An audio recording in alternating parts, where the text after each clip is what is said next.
Take a deep breath, inhale. And smile to your heart. Good. Up again. Exhale. One more. Up. Exhale. And clap your hand this way. 2, 3, 4, 5, 6, 9, 10. And then here, energy.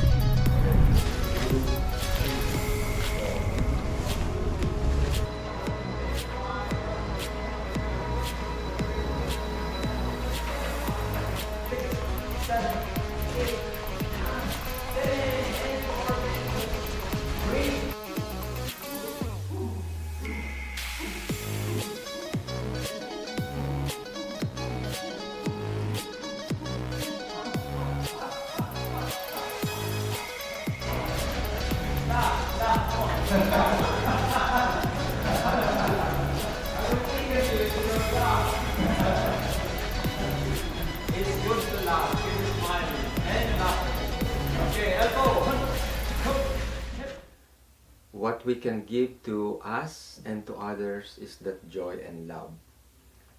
You know, they're already doing exercises, so all they have to do is add more smile to their exercise. You know, you will release more all those tightness in the body, you know, if you enjoy and you're feeling good and you're smiling while you're doing your, you know. Well, you had everybody laughing this morning. Wait, I have the big laugh.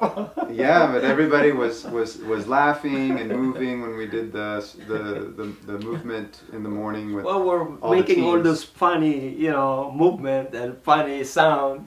Yeah. And it just so happened naturally, Mhm. you know. And that's the way of the heart. It's organic. It's free. It's nothing technical, nothing, you know, linear. It just flow, and whatever comes, you just kind of adapt to it. Mm. And each and every one has their own way to be able to express that joy and love. And that's, I guess, you know, what we, you know, as we practice it more, there is so much energy of this joy and love that we don't know where it's going to come from, how we're going to express it. But the more we open our heart to it, you know, it's like sunshine, it's like rain, it's like, you know, all this air that's coming in. There's no identical air, we don't even see it. Even sunshine, we just feel the heat. And same thing with energy, that joy and love is just gives spark, you know, into our heart. Yeah. If we can share that to our, you know, to ourselves, to our family, to our workers, wow, you know. That's how you create a blue zone. You got it. I think so. You got it. You Yeah. got it. So, Datu, tell us a little bit about how you came to this particular practice and teaching. You've had a long journey. Oh. You've learned a lot of techniques, but you've simplified things. So tell us a bit about Yeah, well, I have a hard life because I learned the hard way. The yoga that I do is a tantric yoga with, you know, eightfold path of yoga, and it's very regimental. And then of course I learned karate, martial art, you know, everything is like ho, ha, ha. I come from a family where my father is guerrillero, he's you know, that. A guerrillero, that's a guerrilla fighter in guerrilla the fighter, Philippines? yeah. Mhm. He's a community leader, he's like the, you know, up there, veteran. And then 7 brothers, oh my God, and of course coming from Philippines, you know, you kind of go in that corner, oops, there's a fight there. So I have to learn to be tough, you know, I have to learn to really, you know, be strong. In that yearning to be strong and to be tough, you kind of go to a point where you can only go so far. You know, you're either you're either gonna somehow go flat in your face because you're not gonna be strong every time. So my journey from my childhood basically comes from that tough family already. And then going to the street, all my friends said, "Oh, Shishir," because I'm already a martial artist, when I was growing up. They always take me to fight because, Like a street fight. a street fight, because I know how to fight. And then I met a yogi in the Philippines, and you know, he taught me that I have to be gentle, I have to be non-violent, and in fact, they take away all the martial art. It's all just breathing and doing yoga. But that kind of yoga is, like I said, is tantric yoga. My teacher is Sri Babaji. He is like into uh, self-realize and help others. Learn to, to seek that knowledge to become, liberated while being and serve others. Nothing in between. So one of the training is you go to the field. Of course, we go to Acharya training first. You will learn all Acharya training? Yeah, Acharya training. Acharya is the equivalent of Sifu or Sensei in Karate or Kung Fu. Acharya is equivalent to yoga. Acharya is a teacher by example. Is a, you learn the philosophy, you learn the posture, you learn all the yogic. There's a yogic science. So you learn that, and then they put you to service. So I have to collect kids in the street of Bihar. And Bihar, where is Bihar? In India, the Philippines? India, yeah. Because I was sent from Philippines to India, to learn yoga. I was 12 years old at this time. No, almost 13. Yeah. So, that training is also hard because, the master has a stake. You don't do your job, you don't, collect food for the kids, he's gonna hit you.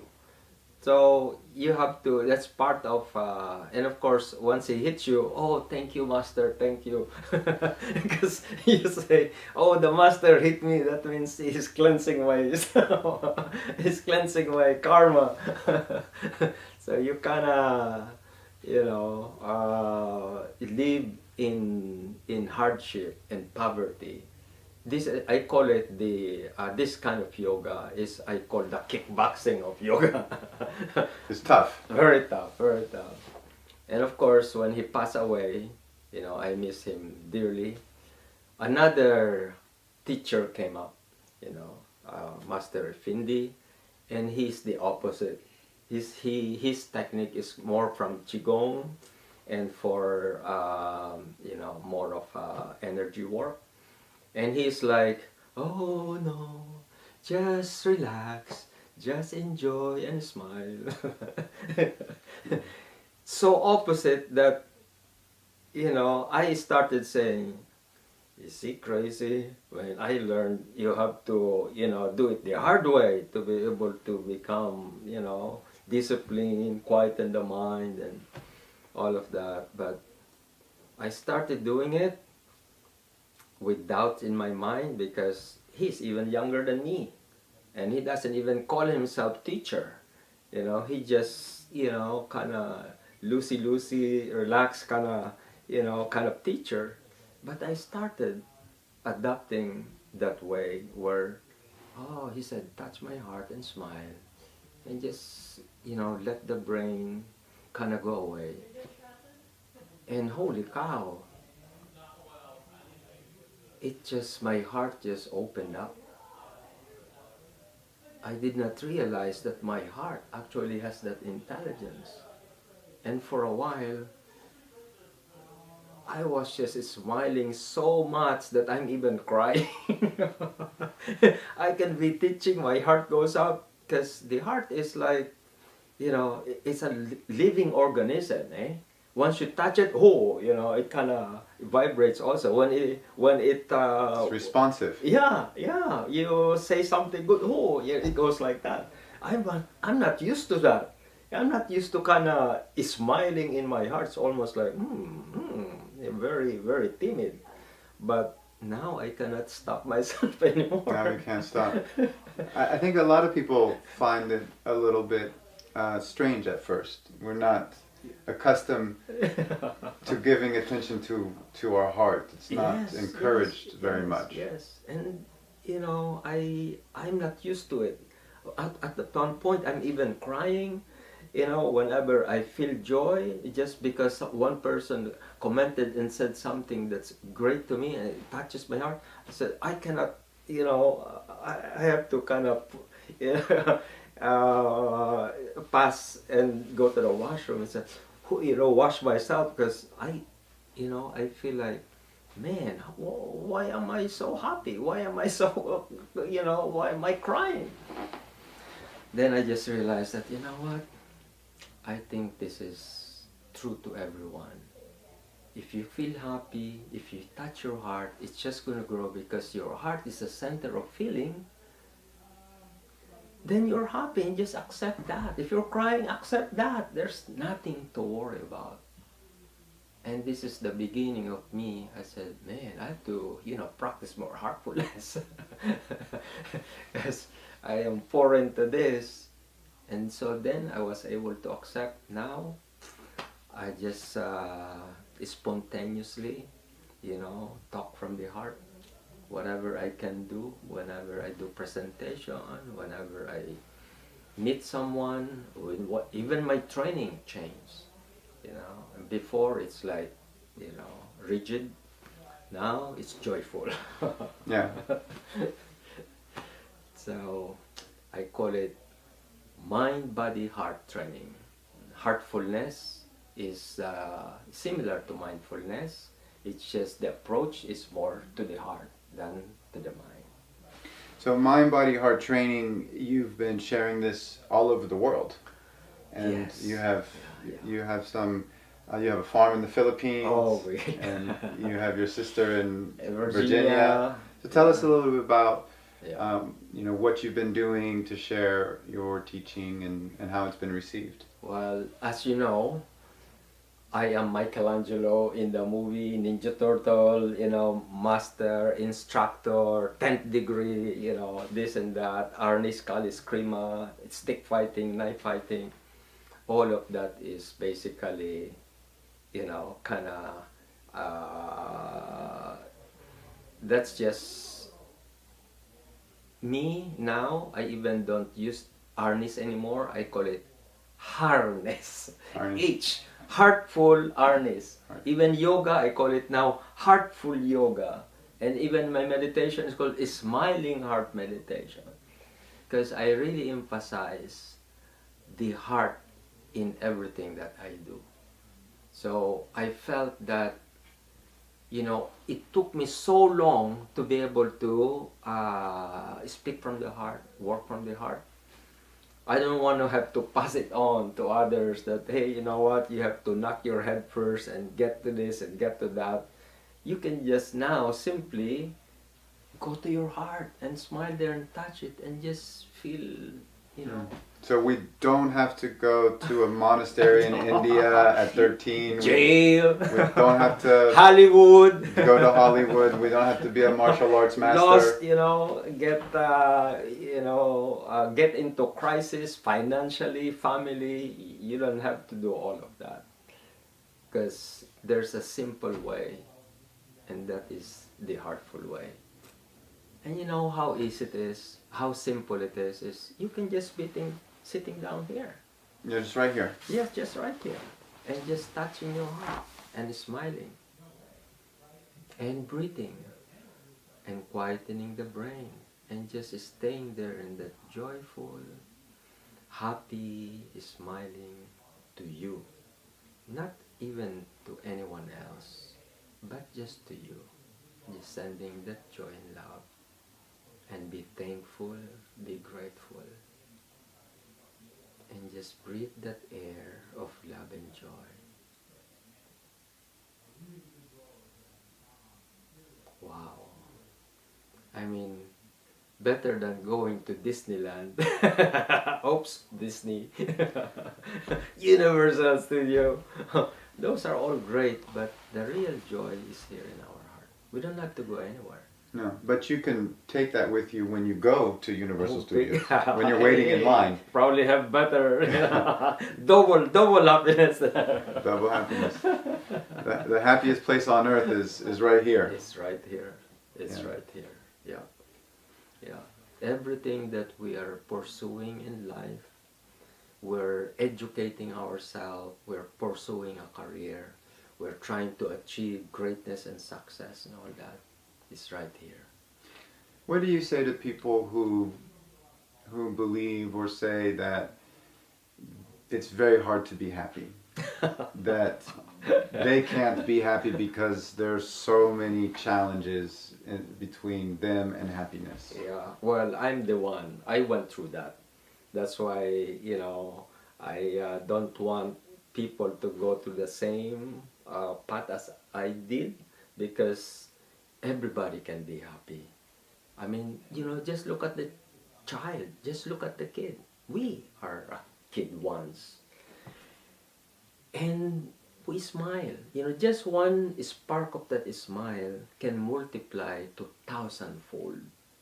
Just have that, everybody in their life, even the most saddest person in this earth, in one point or another, they have that spark of that joy in their heart. It's probably from their childhood, or probably from, whatever. Just stay there and prolong that. Stretch that smile more and more. And, it's gonna peel off. It's like we are like covered. This heart is like, it become like stone cold already. But underneath that, because we're breathing, our heart is beating. There's that life force there. There's that spark there that's wanting to, explode. So it's like a muscle. You develop strength Yes. in the muscle Yes, and yeah. grow Yes. with practice. Yes. Yeah. Because, over time, because of the negativity, then it get hardened. Mm. The heart become cold. Mm-hmm. And so it cannot breathe, it cannot laugh, it cannot feel. It's just, it's ready to Shut down. shut down. Yeah. So, inside that heart is a sacred heart. The beating of the heart, that's life right there. So the smile can go right through it, because the smile don't have distance. It's an energy. So when you put a smile to your heart, that will connect to the energy inside our inner heart, our sacred heart. Will slowly peel off all those corroded, all those rusty, stone cold that's been because we're living. So long as we are living and breathing, we have the chance to be able to touch our innermost beautiful heartfulness. Mm. I imagine that this practice, this way of smiling to the heart, is very healthy for the heart, because we have a lot of heart disease, and we talk about life expectancy. It's actually declining now in the United States. It's going the wrong way. And many people are dying of various heart complications and heart diseases and heart attacks. So, Yes, yeah. I mean, neither one of us are medical doctors, but it does seem to me that a practice that sends joy and love and energy to the heart is sure to extend the life of your heart. Wow, it is a miracle. It feels like it's a miracle, but it's actually a science. Because what we feel, what we think, what we do, that's what happens. So, all the while, it corroded, it become stone cold because that's the energy that was like put in. And the heart is very, very, it shelters you. And so that covered up, there's actually some kind of, some kind of, protection. But you cannot continuously living in that way because life is all about joy and love. You can only be so sad so much. Your heart can only, be stone cold so much. And so the heart beating, the breathing, now you learn to smile, now you learn to relax, and you learn to, give appreciation and joy and love to yourself. Whew, just like that. Because, the heart is like, oh, can I get out of here? Can I get out of here? Yeah. And all of a sudden you put a key there. Oh, hey, there you are. Boom. All of a sudden,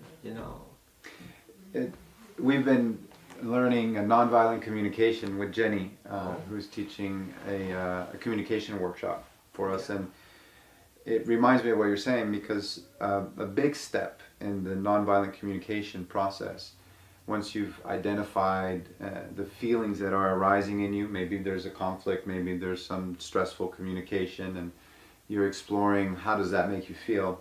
And Jenny's been teaching us to express self-empathy, to just have empathy for yourself, which is something that I don't think to do. You always think about empathy as something you give to others. But you're also speaking about giving love and joy to yourself. To you, and to us. and it's important to do that because we often think that we should be focusing outwards. But you're saying to focus inwards. Oh, we have to take care of this body, this mind, this heart. We have to turn the clock inward. We have been chasing outward. And this is the key. All the problems and all the solutions is here. The joy and also not so joyful is also here. We have to shift into the joyful, into the good energy so that, it can maintain, it can continuously grow into that, sentient force, into that positive, loving force.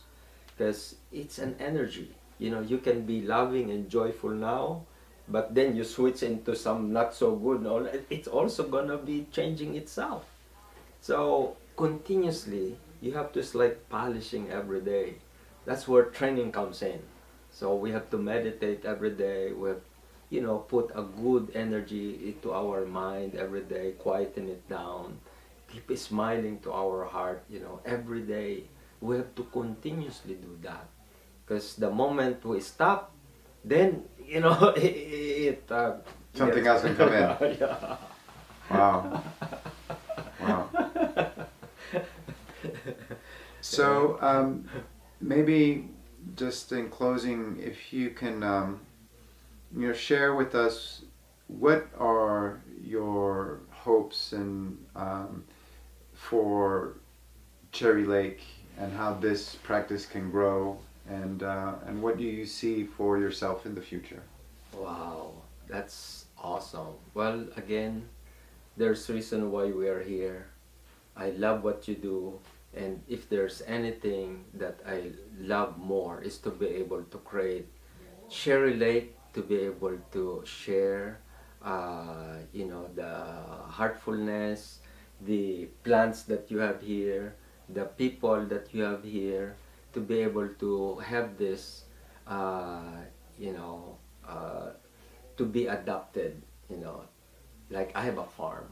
I I would love to have, the model that you put here already. And I think, Cherry Lake is, it evolves out of need.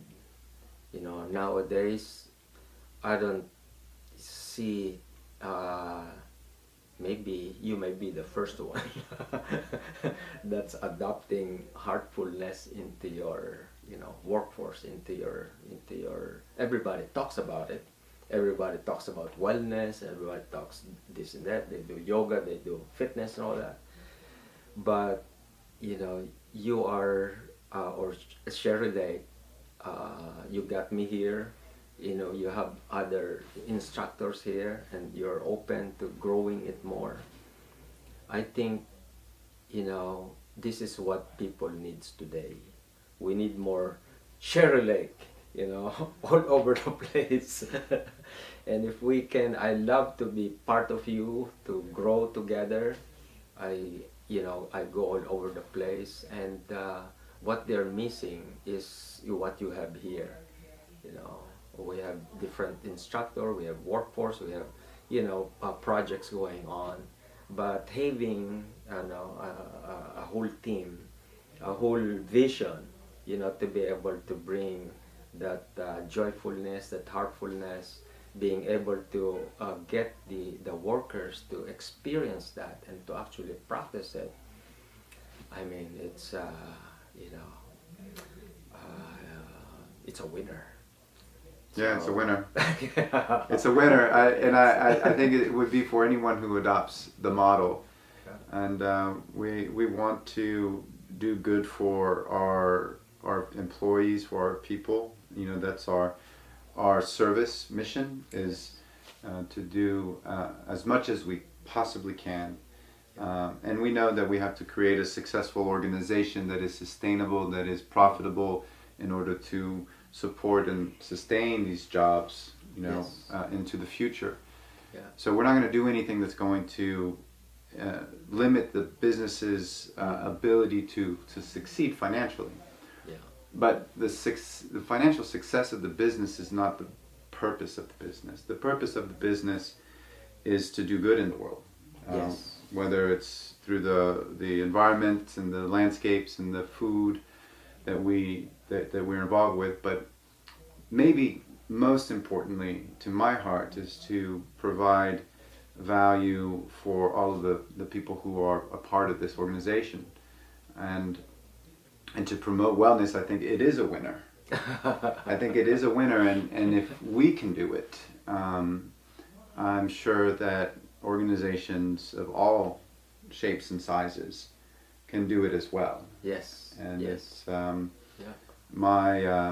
my hope that we can inspire other organizations to truly invest in the well-being of the people that are part of their organization.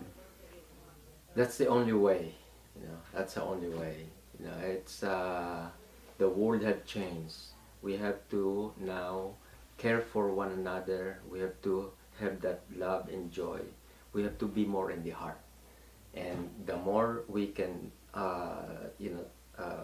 transfer that or give it to our people that we work with, I mean, it will only, give nothing but success in financially, emotionally, spiritually. That's why we're working. That's why we're, studying. That's why we are living.